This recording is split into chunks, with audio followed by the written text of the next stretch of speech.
Hi YouTube friends, this is Steve. I'm out here in the park today, and even though it's cloudy, I'm here at by the Columbia River, and so here, let's take a look. You see a boat out there. We have one of the cruise boats coming up from Portland, so they're here right now. They usually come in. So anyway, what I want to talk to you about was the SaddleSore 1000, my thoughts on that. And basically, I've tried, this makes my third time of making this video, so that I can give you my thoughts on what's happened. And every time I try to make one, it just gets worse. And I was trying out some new equipment yesterday and it didn't work. I even made a trip up to Yakima and it didn't come out good. So other than that, it was, I finally decided to sit here and just go ahead and make that video for you so I can get this thing up. The things I wanted to talk about were supplies. On the supply part, I probably had way too much, especially for running 24 hours. Basically, if I had the rain gear, and I had, let's see, the rain gear, I had my tools, I had too much in tools, stuff to snack and eat on. I mean, basically that's just about what I would have needed other than my electronic stuff, and it could have gone from there. So yeah, I probably took way too much, and if I just would have just kept it to a minimum, I probably would have been fine. It really didn't matter, but it's the extra weight that you have. But other than that, our stops. We spent 3 hours for 11 stops.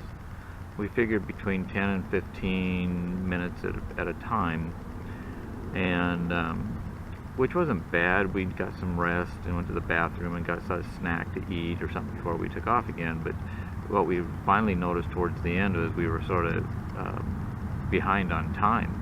So that was one area that we didn't watch very well, and it ended up taking us 3 hours on for that, which basically it was probably way too much. We should have managed our time just a little bit more, because it ended up being we got home 23.5 hours later, so we were really pushing the envelope.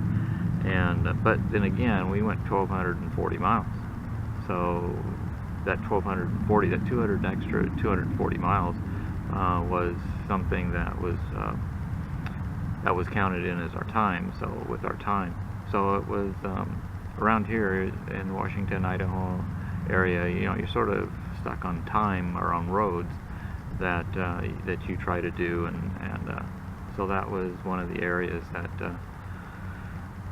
could have managed a little bit better, was the time and the time we stopped. One of the other things that I did this time was we did group riding. Let me say something about group riding is that basically even though I was leading the group, I had to keep tabs on the other 3 bikes behind me. There was 4 of us, and so I tried to keep tabs on everybody, and so I was always backing off my speed so I wasn't just taking off. We averaged something like probably between 60-65 miles an hour when the roads were like 70 and 80. So yeah, that was another area that we could have speeded up on, and I think with the group riding, it sort of lends itself to watching everybody and making sure everybody's there together and we all get around. But I mean, I guess maybe I could have set the speed. I could have told them that, okay, let's travel at this, and that might have been a little bit better. But as it was, I was sort of going with what everybody was doing. And then of course, if I'm doing less trying to stay with them, then they're doing less because they're trying to stay up, or it just makes it harder through the whole thing. So and if the bikes would have been equal on fuel, that would have made another difference. I know both the Harleys we had 2 Harleys and one Honda, and I think the other one was a Yamaha. that they ran a little bit less on fuel than what we do, and so it was we go 225 and they were able to go about 150, 160, almost 170. So you know, we were held to stopping at least every 150, 160 miles, and that was another thing with the group riding. You have to plan, you know, the itinerary around the gas stops, and especially out there in Montana. We went from Missoula clear down to Dillon, Montana, and there was nothing in between. And then we drove from Dillon to Roberts, Idaho, and there was nothing in between. So,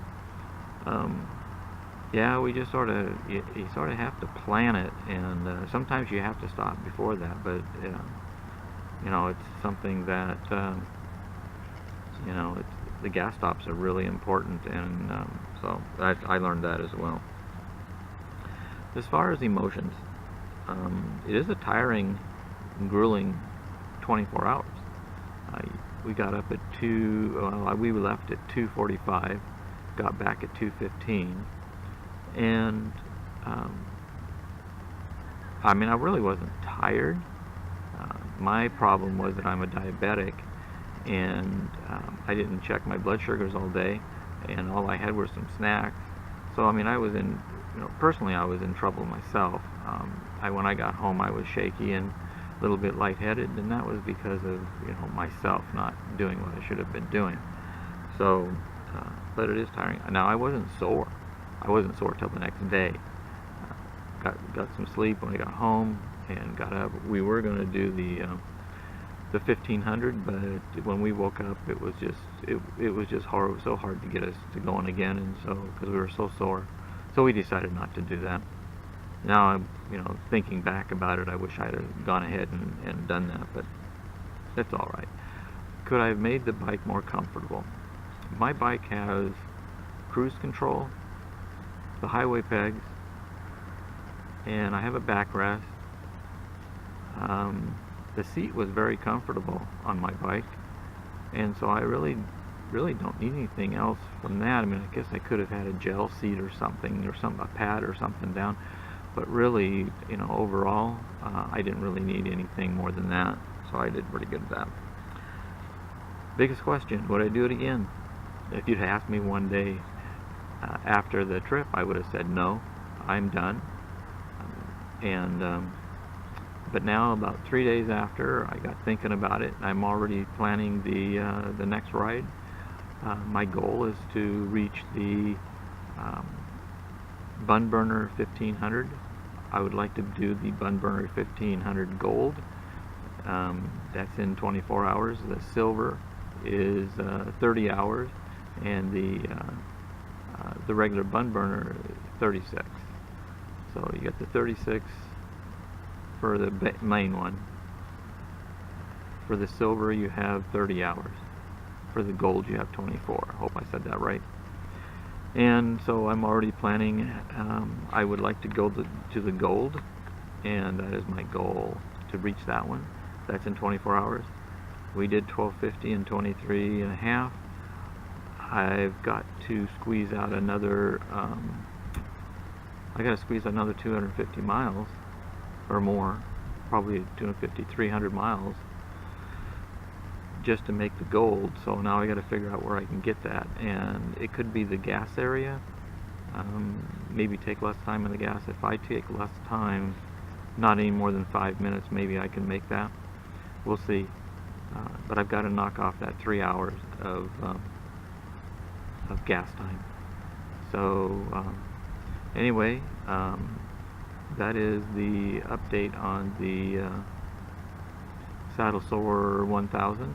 My ride has already been certified, and when it gets here, I will show you what I've got.